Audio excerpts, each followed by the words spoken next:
Hello everyone, welcome back. This is Dunk. So today we have another version update for Terraform Craft Plus. This is going to be version 89, and I'm making a video because there are actually some significant changes to this. It kind of started out as a kind of like an update fix, but it quickly ballooned. I think the most noticeable change that you'll see here is we have sandstone. These are sandstone bricks. We have a forge here as well, and you can see the natural sandstone color here. It does generate with these bands of color. The bands' placement, position, height are all randomized for every world. So anytime that you start your game, you're going to have your own unique pattern of bands. So that's kind of cool. So you can have, I think, these bands of kind of this orangish rock or this whitish rock. The thickness of the bands can vary. These appear to be mostly single block thick, but they can be up to like, so there's a double thick band up there. You can have up to like 4 blocks thick bands. You may think that this will break existing worlds. Actually, sandstone is replacing conglomerate. So anywhere in your world that you currently have conglomerate, you will have sandstone after this update. And all of the conglomerate blocks you have or bricks will become sandstone. This is important to me. A number of people have told me that conglomerate is an ugly rock. I am inclined to agree with them, but mainly it's because I don't think that conglomerate makes sense as a rock to have as abundantly as something like limestone or chalk or sandstone. Sandstone is one of the most common sedimentary rocks, and it didn't have any representation in TFC. So I think this is a welcome change. To get more into conglomerate, it has to do with the way it forms. It forms in ancient riverbeds and in estuaries where you have a lot of like very fast flowing water, cementing the rocks together with some of the local sediment. But I don't think you would expect to have that as like the native country rock in an area. That might generate more as like an inclusion, sort of the way that in vanilla you'll have diorite and granite generating within like the stone. And so at some point in the future I may add conglomerate back. I've not deleted the textures or anything, they're still there.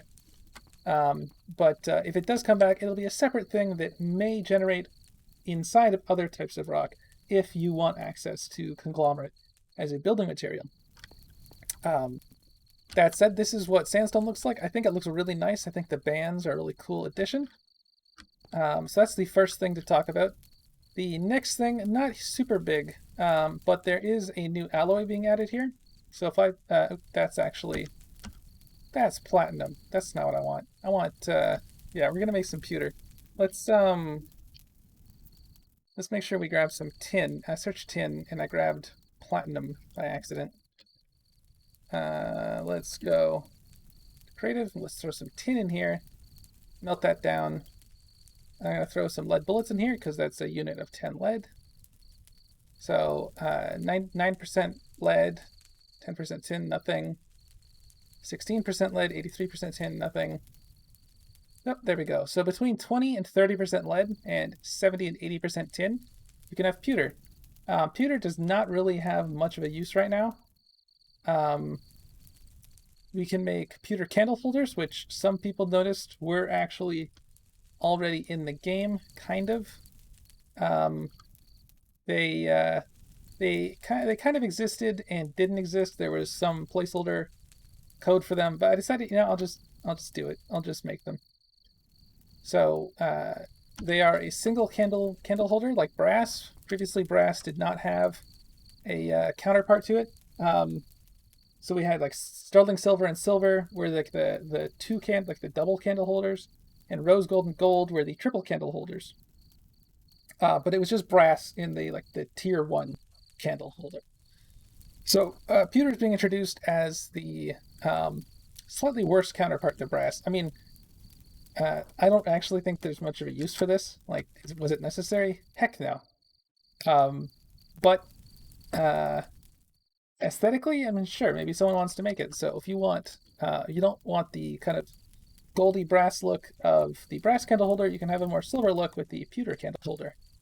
And aside from that, and I guess, placing sheets around for decoration or making an oil lamp, because you can make a pewter oil lamp. Pewter is pretty much worthless, but I figured we should, again, I should add it because I'd kind of thought about doing it before, and it just felt like the right time. The next large change that we're going to have here is to how drinking works. So previously, bottles, you could drink out of bottles, but they stacked to 64, but they contained a very small amount of liquid. It was only 250 millibuckets, which was a quarter as much as you'd get in a jug. And that was because of the problem I had with alcohol, right? You could get a bottle of whiskey and just you chug it. And if I made that large, then that could kill you. You'd have, there'd be no choice between drinking the entire bottle in one gulp and not drinking at all. And that was the reason that bottles were smaller. I mean, along with the convenience of having something that's stacked. So, with that said, though, this update actually allows us to drink in little sips. So when I hold right click, if I release after like one sipping sound, that will allow me to sip like one sip of the drink. So let's look at that right now. So you can see, if you have durability showing 19 out of 20, that means there's 20 sips in a bottle. Each sip is about a shot glass's worth. So, which it's 50 milliliters, 50 millibuckets, whatever. Bottles are now full 1,000 millibuckets, just like jugs. So bottles and jugs have the same capacity. Bottles can break, but they do stack up to 4 now. So not up to 64 like they used to. They do stack to 4. That's kind of, like with the old system, it was so slow to go through them. Like I don't think bottles were actually that useful because the amount of time it would take to just drink them, even though you could get 64 of them in a stack, the amount of time it took was kind of unbearable. Other thing you might have noticed is that when I drank from the stack of 4, it popped the 3 full bottles of water into the first available slot in my inventory and left me holding the one that's left behind. So that is how that will happen if you're just taking a sip or not fully finishing the bottle. So if I do drink it all the way, you can see that we are left with the glass bottle. Let's look at the difference between what we just did, where we took a little sip and we popped the 3 good water bottles over here. If I drink this next water bottle in its entirety, then the glass bottle pops to a separate stack, and I'm left with the 2 full ones, which means that I could then, drink this next one without having to scroll to a different slot of my inventory. So that is a little innovation in that. So we have a bottle of beer here just to show that we can drink a little sip of it. And we also have a jug of grape juice. Again, just a little sip of it. So all of the drinks now actually have this ability. So all the jugs, all the bottles, you can do this with all of them, all these drinks. As part of the balance for this, the leather water skin has been bumped up to, it has 33% more capacity in it. Previously it was 3 buckets worth, now it's 4. This means that the water skin has the capacity of a full 4 water bottles, a full stack of 4 water bottles, or bottles of anything. Is the equivalent of the water skin. The water skin does not break, though, unlike the bottles, and you don't have to worry about taking up multiple slots as you go through them, right? So that's a little bit of why the water skin is still the superior form of liquid container for drinking. The bottle is kind of just an intermediary, and I think that is nice.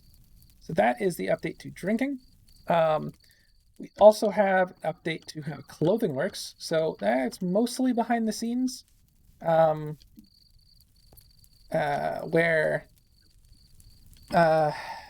it's mostly behind the scenes in that I've kind of changed how the system is set up. There were some bugs that were reported where certain repair recipes were incorrect or not working correctly. And so I decided, scrap what we have, redo it so that it's much cleaner, much nicer, and doesn't allow for mistakes. So with that in mind, all the repair recipes should work now. I've also added a couple new, I've tweaked a recipe. Previously, the leather tunic use the long sleeves, it now uses short shirt sleeves, so it's the same recipe as a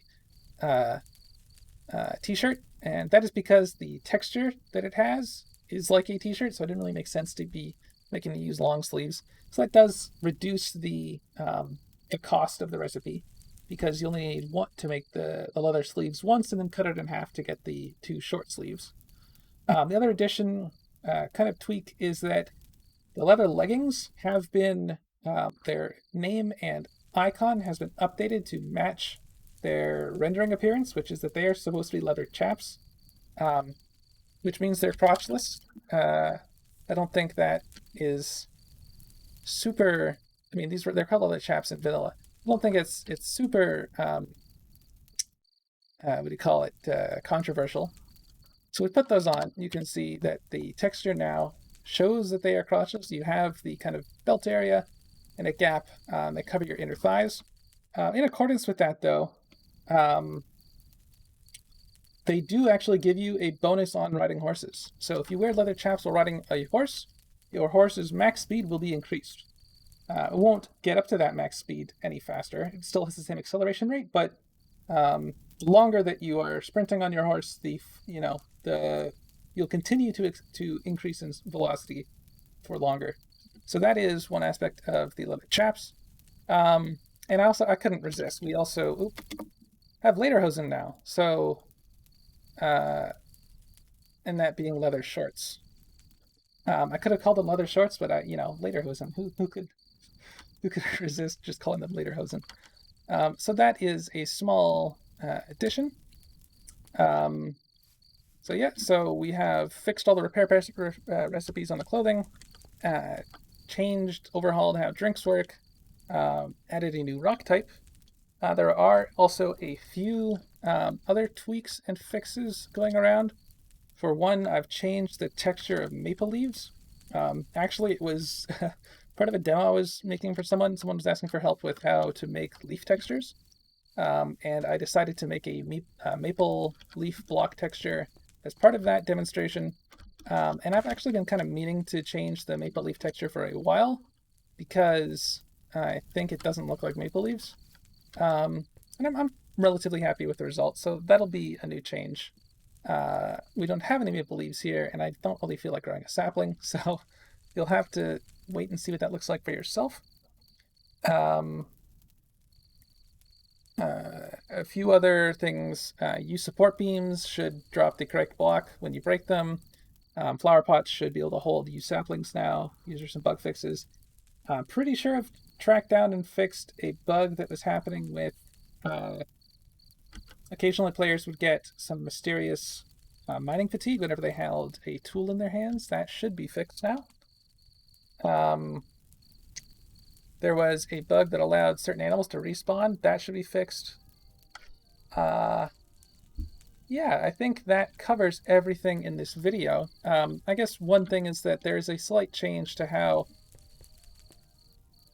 when you finish a bottle of something like, a bottle of water or a bottle of grape juice, there's a slight tweak to what happens when you might go to break the bottle. Instead of just smashing it in your hands, it will drop the item in front of you, like you fumbled it. So if you are in front of like a ledge like this, then it might actually fall onto the ledge and it will not smash. Or if you're standing in water, it'll fall into the water and won't smash. So that's an environmental aspect of. That's just a slight difference. There's a difference in like how items are given to you by the game. That's not really that important. But it's just being a little more user-friendly. And the other thing is that you're more likely to drop or break pottery or glass bottles when you're drunk than otherwise. Previously, it was just a flat 2% chance. But now it's that chance will increase the more intoxicated you are. That doesn't make the game better. I think it makes it a little funnier, though, so I decided to add it. But yeah, other than that, I think that's it. I don't think there's much else to go for this update. Hope you guys enjoy.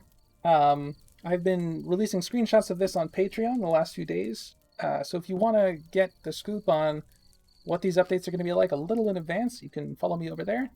There's only one tier. It's $1 a month. I don't really feel like trying to extort people for more. So, everything that happens over there, you will get access to for $1. Any patron will have the opportunity to also make a request. Anything at all. I know there's actually a lot of you there that have not made any request. But there have been a few cool features that have come out of requests. Mangroves, for one, were actually a patron request. One thing I will say, though, is that you can make a request. If it's a good idea, I'll implement it. Like, if it's really difficult, probably won't. Unless maybe you're a slightly higher tier patron, just because I feel like, if you're that committed to the mod rather, then I may be willing to go a little farther for that. But hope you guys enjoyed this. Please leave a like if you haven't already. Subscribe, and I'll see all y'all next time.